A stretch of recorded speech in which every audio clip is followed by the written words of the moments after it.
All right, we got investigating the accuracy of college football recruiting rankings. Someone like me, I had no stars, no offers. So, hey, stars don't mean everything, yo. You can still make it even with 0 stars. You just gotta put the work in. It's gonna be a little bit harder, but hey, everyone's path not always straight. There is no shortage of expectations in college football. The best class ever. It has to be our year. #1 class in the country. Recruiting My commitment to ignites these expectations. Players are sorted and ranked before they even play a college game. But just how accurate are these rankings? How good are we at predicting potential? Generational talent. After combing through years of college They're not like the football most rankings, inaccurate thing, NFL but they're drafts, also and NFL they seasons, miss. The results were fascinating. They certainly surprised me. This is No, I'm not really sure how walk-ons work at the I'm not sure how they're gonna work right now. Created. Rankings are a prediction, and the delicate art of But like you gotta be a predicting dog. the Like you unwritten gotta play that you lies gotta like ahead. really be This fine with is the job of a scout. you gotta be fine with kind of things not going your way and you still persevere because there are a lot of times things aren't gonna go your way. The life of a scout is nothing short of strange. Your job requires an obsession with high school football players. This obsession isn't unfounded, though. kinda- in fact, this obsession it's kinda has to do facts. with what many Crazy consider to put it be that the way, biggest show in but the facts. biggest economy: college football. Nah, Walsh.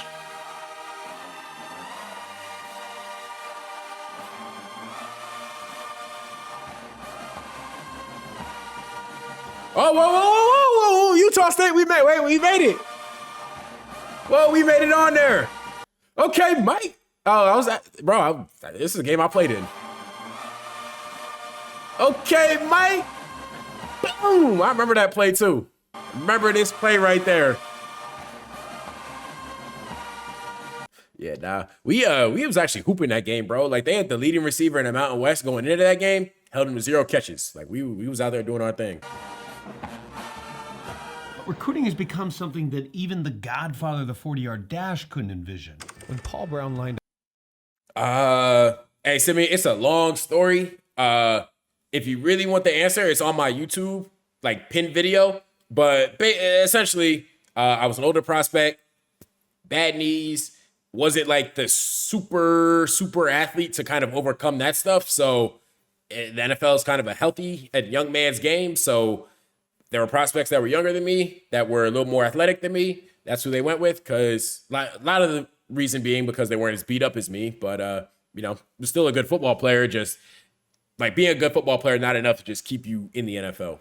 up players decades ago for the drill, he was just trying to figure out who should cover a punt. Who'd want to watch that? Over time, that drill has become a spectacle, a way for all to 40-yard participate dash. in the evaluation process. A few tenths of a second is the difference between fast and slow, unranked or 5 stars, millions or undrafted. For years, navigating crazy. this labyrinth of player potentiality was based entirely on snap judgments from coaches and scouts. It's a few players I saw get hosed by politics. For the most part, the players just like they either weren't as good or didn't put the work in. But most of the time, guys, it's because of the player themselves, not because of outside forces. No, I just had 10 nights at both of them, really because of not stretching. Objective measurements, that was met with the same type of distaste as, well, talking back to a coach. That was a challenge to the power of a coach's eye. So how did this change? Well, in 1998, one man sought to bring W the obsessed year. fans into this labyrinth. And from there, the strangeness of a scout was further normalized. Want evidence?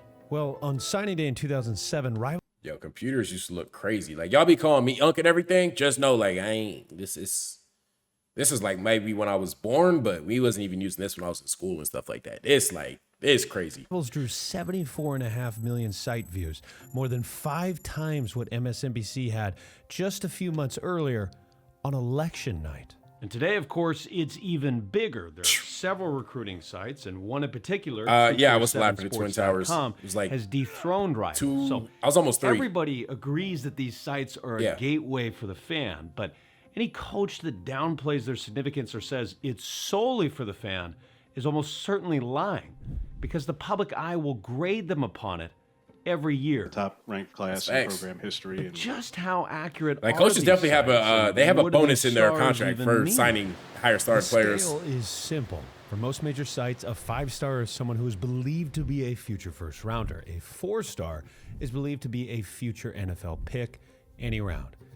Each year, there are roughly 30 to 34 players who are bestowed this 5-star award, as there are 32 first-round draft picks. We studied the classes of I 2011 never really to thought of it that 2020 way. to evaluate draft accuracy. That makes sense. And Makes of sense. The 334 5-stars in those classes, 70 of them were drafted in the first round, giving us an accuracy of about 21%. There were 3,252 4-stars, and 646 of those were drafted, giving us an accuracy of 20%. Now, that's a failing grade in any exam, but not everybody is Myles Garrett. That's a defensive lineman. Each additional star increased the likelihood of being drafted significantly. Over half of all the 5-stars were drafted. And that is That's kind of a crazy number to think about. If someone's a 6'7" receiver not really playing, I think they probably just aren't that as good of a receiver as other people. Like, just because you're tall doesn't mean you're a good receiver. far better than I would have expected. I wouldn't have guessed that more than half of these guys would get drafted because they're 18 years old when this evaluation period ends. They're a full 3 years of development away from the NFL draft. They haven't even played in a college game. But there is a lot more to this because the road doesn't just end for these players after they get drafted. The question from here becomes, who's actually good? This is an important distinction because as players progress past the NFL draft, these rankings look different. Real quick, if you're enjoying this video, I'd really appreciate it if you could subscribe. A 2018 paper looked at whether high school rankings accurately predicted NFL success and found that while stars correlated significantly with draft position, there were conflicting results for what one might consider NFL success. Star rankings didn't really seem to relate to how much playing time a player would see in a season. That makes sense because like I think it translates to how you it doesn't say how you're going to develop, right? So 5 stars are usually 5 stars because they already look like college NFL type players. Like Jeremiah Smith looks like an NFL receiver, hence why he was a 5-star. Once everyone starts kind of developing, I think that's when people catch up and things look a little different on the back They end. don't really relate to their overall cash earnings. Now, while this is very telling, we don't want to solely rely on it. It obviously isn't proven science. So I thought it would be interesting to take a look at the very best all-pro teams. So we pulled roughly the last decade of all-pro teams. If we go back any further than that, we're going to have some dudes from the dark ages that really pre-existed this internet age, these ranking sites. So, were 5-star recruits more likely to become all-pros? Slightly, but not by much. Only 13% of all-pros were 5-star recruits. Nearly 60% weren't even expected to play in the NFL. That is slightly misleading just because there are significantly more 2 and 3 stars than there are 5 stars. Like he said, there are only 35 stars a year. There's probably like a couple thousand 3 stars. So odds are you're probably going to have a few guys develop, and that's where, NFL. So people say stars don't necessarily matter. It's more so there are just way more of these guys that are 3 stars. So if you were to say like, all right, what's the percentage of 3 stars that were all pros relative to the number of 3 stars, that number would be lower than the number for 5 stars for sure. Now, with many sports, it would seem that when we look I got Lamar for extremes, MVP. we find prodigies, LeBron James, Tiger Woods, players that were highly touted all along. In football, that's not so much the case. The further away we get from high school, the less accurate these rankings become. And that's some combination of 2 possibilities. The first is these players are just developing differently over that period of time. The second, this ranking system is just ranking them inaccurately. Pause for a moment. I mean, the rankings are very much like a Football such a shot, unique not shot in the sport. dark, but Think about the typical offensive lineman. Now think about the typical cornerback. Slightly different athletes, to say the least. The variance of heights and weights between different positions is more pronounced. that's a crazy crazy height difference. Pronounced than perhaps any other major sport. Football deploys a wide range of athletes for different positions. Some of these positions, scouts seem to be able to discern. They can tell who's going to be legit. For others, it's the weather 10 days out. Coming back to our All-Pro charts, running back rankings are incredibly accurate. It's okay. Of So the 55 All-Pros since 2012, 38 of them were 5 or 4 stars coming out of high school. people always say whenever I make a list like ranking positions, people always think that I'm hating on running backs. To me, running back is a position where either you have it or you don't. Like, there's not really a ton of development. There's not really a ton of just ton that goes into it. You can tell if a running back's going to be elite a lot of the times because there isn't a ton of, I don't want to say nuance, but there's not a ton of nuance in the position. So, like, Todd Gurley coming out of high school, oh, he's a freak. Got to be a freak in the NFL. Same with Dalvin Cook. Same with Nick Chubb. Same with Saquon. Like, they all look like dogs. They're probably going to be a dog. Like, there's not a lot of, oh, you're good in college, but you kind of struggle in the NFL. Like, there's some of it, like Trent Richardson and stuff like that. But for the most part, like, if you see a good running back, they're probably going to be a good running back throughout. Nearly Especially when they got the physical tools. 70% of these All-Pros were already expected to play. Hey, that's tough. That's tough. Hey, appreciate the love on the new vid for sure. Hey, y'all tap into the main channel too. Y'all tap into the videos. You feel me? We got some bangers coming out. Bangers coming out for sure. In the NFL, Oh no, it's definitely 3 stars. It's better than 5 stars. Like, it's all, at the end of the day, it's all just prediction. Like, nothing set in stone. when they were teenagers. That was the highest of any position group. Why are running backs so much easier to evaluate? Well, here's a hint. The career lifespan of a running back isn't great. At the highest level, just the slightest loss of step, and the next guy has your job. Yeah. Running back is also kind of replaceable. You can find, like, maybe not. So say you lose a Saquon, you're not going to find the same running back, but like the Giants found Tyrone Tracy. For the price difference, hey, I'm taking a younger running back every single time. Like, I wouldn't pay a running back a second contract if I was a GM. Anybody who's ever played fantasy football is aware of this. Running backs are the frequent flyers of the waiver wire. One would expect that such an injury-riddled position would be full of a wider range of high school star recruits. So what's going on? Well, consider what makes a running back great. Speed, agility, size, strength, all measurable traits. Obviously, field vision and other qualities are important, but you don't see any great running backs that have some impressive combination of quick and strong or fast. That's really what it To is. this point, what offensive position is most similar to running back? Wide receiver. Again, a position where the objective measurements were highly correlated with long-term success, but this correlation quickly faded for many other positions. Certainly the most important position in all of sports. Season Tom Brady. Of the 31 All-Pro quarterback selections since 2012, 25 of them were not expected to be NFL quarterbacks. So the reason I think this happens with quarterback, and he's probably going to get to it, but it's because there's just so many more unmeasurable things. Like, you can't measure how a quarterback reads defense. You can't measure his poise under pressure. You can't really measure his pocket, how he maneuvers the pocket and stuff like that. So that stuff makes it harder to, like, it's harder to judge and gauge. So down the road, the guys who didn't need it, they, get 4 stars, 5 stars, they're pushed up. And then you get to college or whatever, and you see, like, oh, damn, like, he's actually terrible in the pocket. He's terrible with decision making. He can't really read defenses. Stuff that you don't really start seeing until higher levels of football. So I think that's what he's going to get to. They had a ranking of 3 stars or less leaving high school. Hey, Big Dev, I'll do it. 80%. Drop it in the Discord. Were not expected to be in the NFL. No star, no offer guy out of high school. The position with the most eyeballs received the lowest grade. Jimmy Clausen was the Arm number 1 strength, player. height, speed, all of this can be measured, but what lies indoors? Getting chased by 5'10", 190-pound high school defensive linemen just doesn't really create the same level of anxiety as this.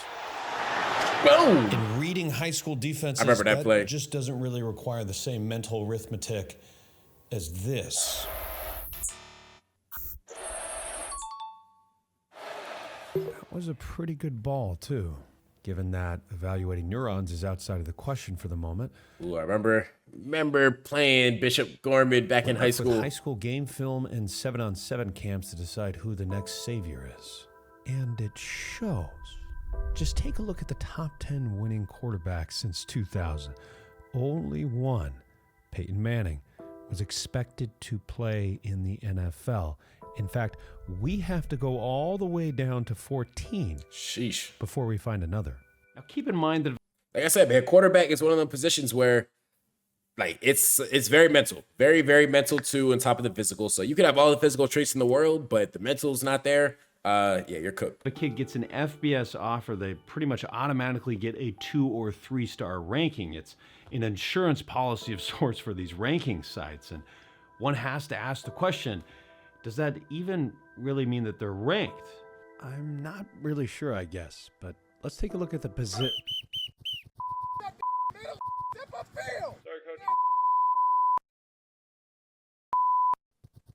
So what else stood out positionally? Well, the trenches. On one side, defensive ends and defensive tackles were incredibly accurate. There were more I will say, defensive end's another position. Guys, a freak athlete. That's why, bro, when people were like, the end's one of the hardest positions, it's like, no, it's not. It's like see-ball, bro, see-ball, get ball. J.J. Watt even said the same thing. See-ball, get ball. The freak athletes are the freak athletes. You're probably going to be good. D-tackle's pretty similar. Like, now you have to take on double teams and all that stuff, but it's a very much more of like, what were you born with? Like, what are your genetics? more 5-star defensive tackles that made an all-pro team than any other position. We can hypothesize why. One reason might be the lack of intangibles needed relative to other positions, as the Kelsey brothers pointed out. The end. It's definitely the easiest medal. See ball, get ball. Again, I'm speaking broadly here, as there's obviously exceptions to any broad-based point. It's not like defense. Dev, I can't see it on TikTok. Work harder. There's no intangibles required to play the position. But similar to running backs and wide receivers, much of what makes a defensive lineman great is his tangibles, at least relative to the other positions. But on the other side of the trenches, a far different story emerges. Offensive linemen have always been incredibly hard to evaluate. This is a long-standing problem. Even Coach Orgeron talked about this 20 years ago in the book. The Meat NFL Market. be messing up the pause.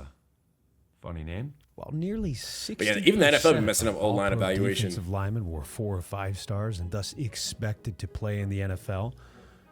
Only 27% of offensive linemen were 4 or 5 stars. So what is it that makes these big little dudes so challenging to evaluate?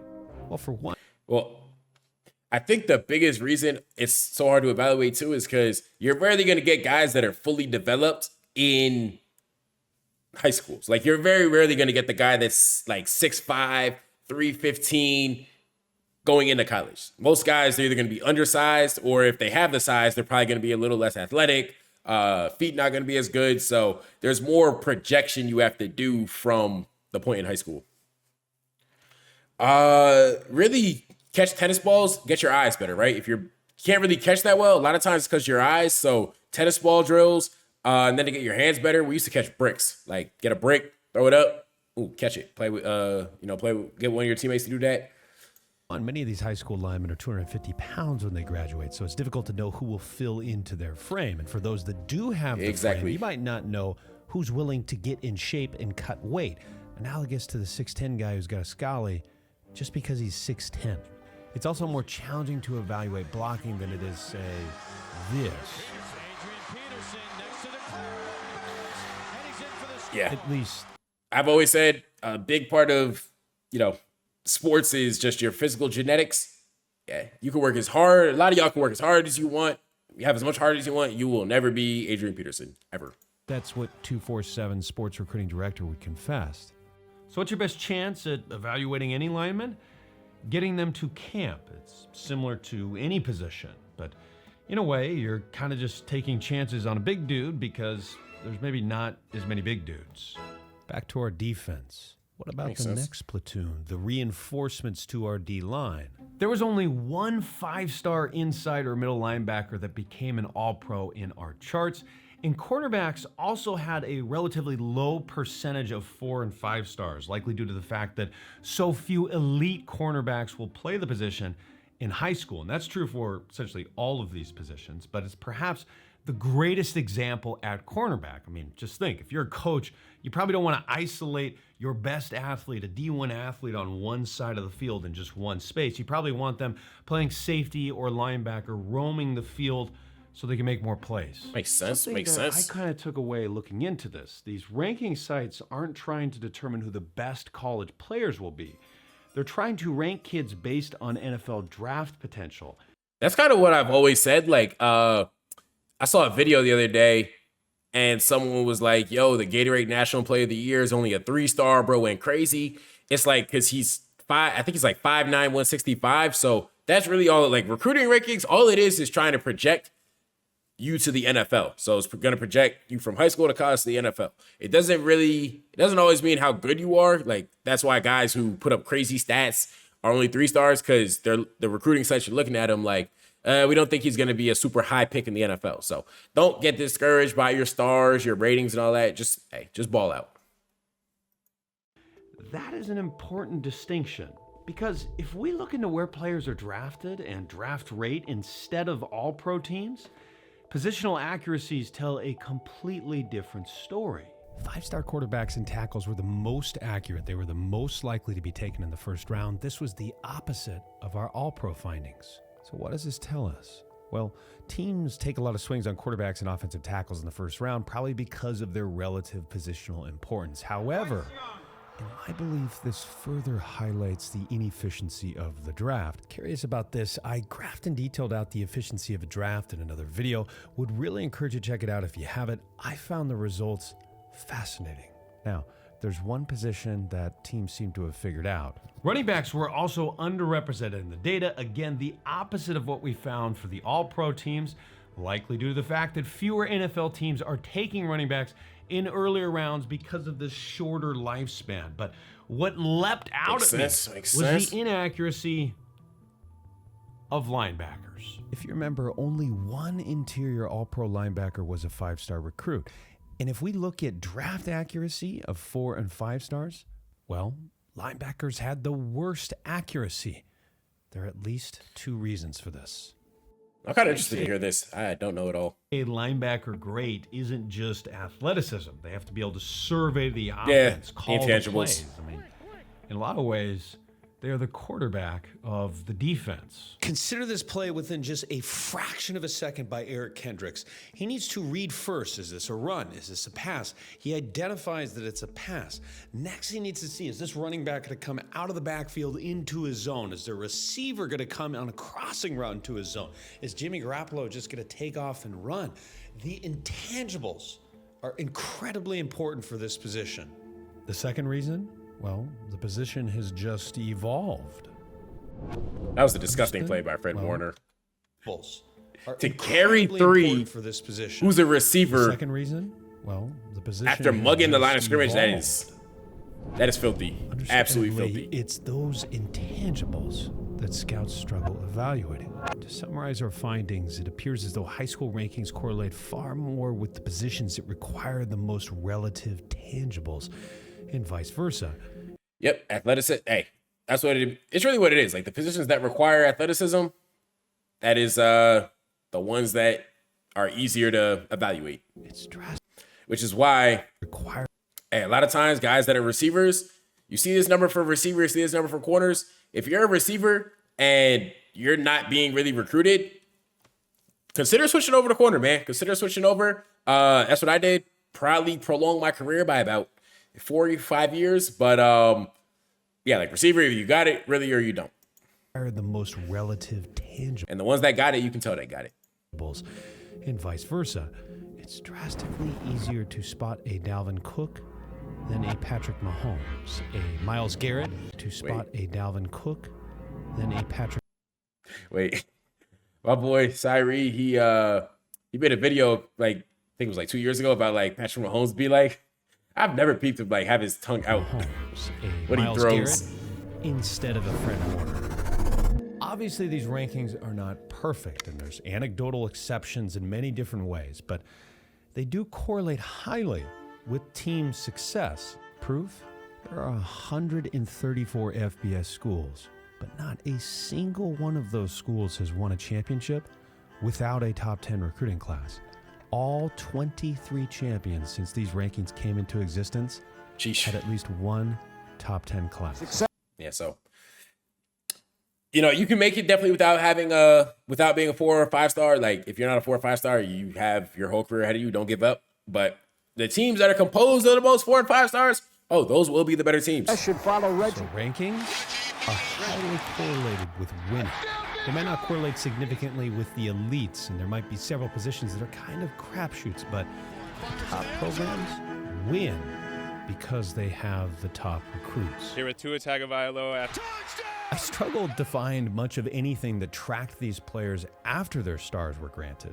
We had to collect and summarize basically all of this data on our own. Of course, there's no shortage of information, forums, and rankings before the players actually play. And I don't think that's coincidental. There really is something so magnetic about anticipation. 5 stars. Celestial beams anointing a teenager.